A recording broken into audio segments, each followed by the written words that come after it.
Hello, Michelle again, back this week with the Toltec Mounds book. We're going to go through chapters 6, 7, and 8 today.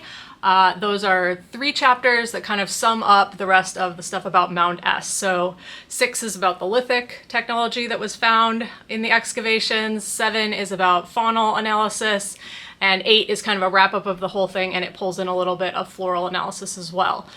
So again, took scans out of this book with a lot of photos of some of the artifacts, so you can kind of see those. I have a couple of artifacts. They're not ones from Plum Bayou at all, but they kind of give you an idea. That a couple of them are replicas. They are much bigger than what we would see there, but just to give you some ideas of the real things. We're not going to talk a ton about the faunal analysis because we're not going to be trying to identify individual animal bones in the field, or really probably in the field lab very much at all, so we'll just kind of talk about the summary of the thing. And then the wrap-up is kind of interesting, but it's a really short chapter, so I figured let's just get it done and then we'll move on to the next mound next week in the next one, in the next video. So Mound S, the lithics, they found that it was mostly tools made from river cobbles. So mostly chert, novaculite, and some quartz. And those are all river cobbles that come out of rivers locally. So people weren't having to go really far away to get the stone needed to make the tools, which is kind of typical of Eastern Arkansas in general. There's not necessarily a ton of stone available locally, so people use the smaller cobbles that are coming out of rivers that they can easily get. So we definitely have arrow points. We know that people were hunting with bows and arrows. And the 2 that are named in the chapter and are most frequently seen are called rock wall basal notched points. Show you a picture of those, and then AG points. And then there are other ones as well, but most of them don't have specific names. They're called like side notched or basal notched or other things like that. So there are a lot of different kinds, and most of them they noted were broken, and so then it's tougher to tell an exact type. But those are the 2 main ones that they're seeing in Mound S. But then a lot of other lithic artifacts as well, besides just arrow points. A lot of hafted knives, and we'll talk more about this, but this was probably a feasting area, so knives to butcher the animals that are being brought in. Bifaces, which just means that it's been flint knapped on both sides of the thing. So this is just a big replica tool, not any kind of local stone, but you can see that it is flint knapped on this side and on this side, which makes it a biface. So any arrow point would also be a biface, but if it's not been kind of finished into a complete tool, but it's been knapped on both sides, still a biface.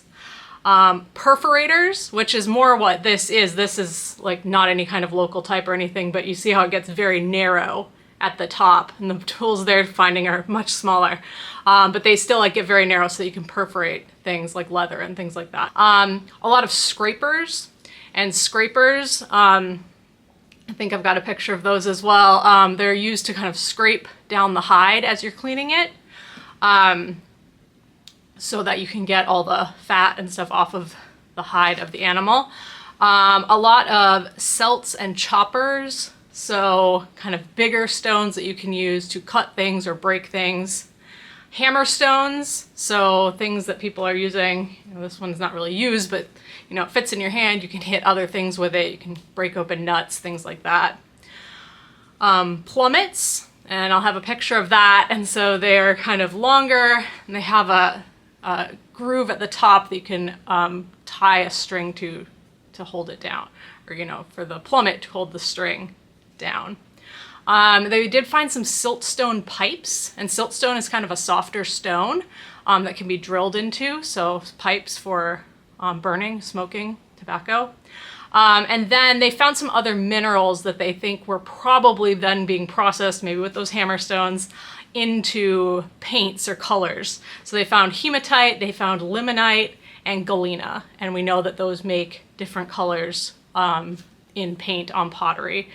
When we find pottery, we know that at least there is red pottery here because we talked about that in the last video. So that's the brief lithic analysis. In faunal remains, it runs the gamut. So they have mammals, they have birds, they have fish, they have reptiles, they have amphibians. They were screening the soil as they were excavating, and then they also ran some flotation samples on soil samples. So they found the big visible bone that is bigger than a 1/4 inch from the screening, but then they also found very, very small bone that would have been missed in a screen by doing the flotation.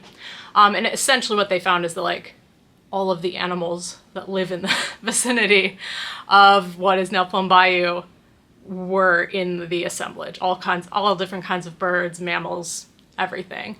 And they talk a little bit more in the summary chapter. They don't know that they were probably eating all of those animals, but those animals were all present.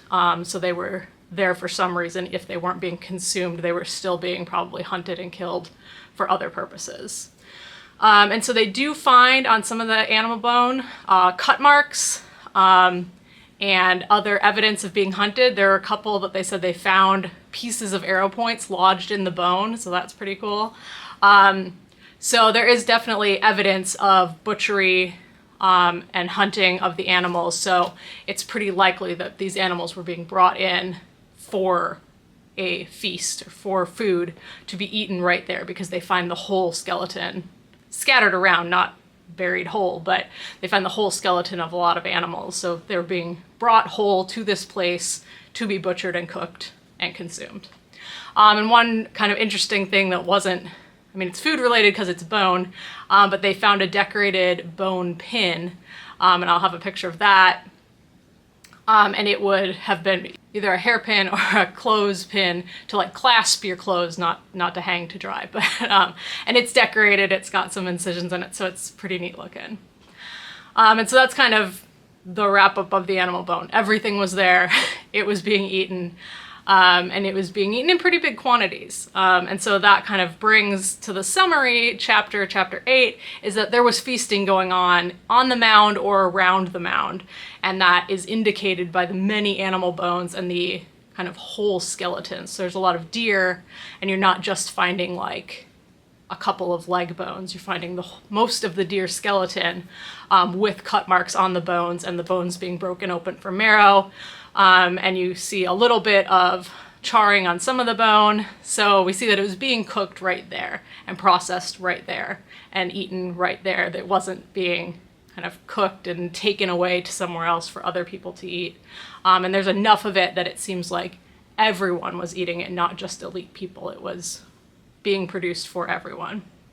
Also, it seems like the mound construction was pretty much done by 800 CE based on the dates that they got from all of these excavations. They took a number of radiocarbon dates. I think we've already talked about that.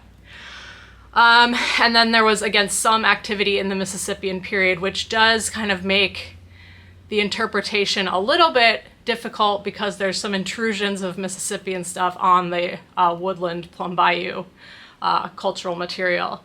And then one thing that they note in here that didn't have its own chapter, but they did do some floral analysis as well, or paleoethnobotany analysis, and they found all kinds of local plants here. So they found little barley, maygrass, knotweed, persimmon seeds, and acorn and hickory shells. And we actually have on our website, our Gathering, Gardening, and Agriculture website, I'll put a link in the description box for that, a lot of pictures of those plants. So if you want to see what those seeds and those plants look like, Dr. Emily Beam at our WRI station has done a lot of work on that website. It's very cool. So they talk about that like it's a lot of the local plants and a lot of the plants that get domesticated through time in Arkansas. So just what we would expect to see. And again, that just is more food sources, showing that this was a place that people were coming together to eat, celebrate, have food together. Okay, so that kind of wraps up Mound S, and the rest of the book now will go through different mounds and kind of compare them back to Mound S.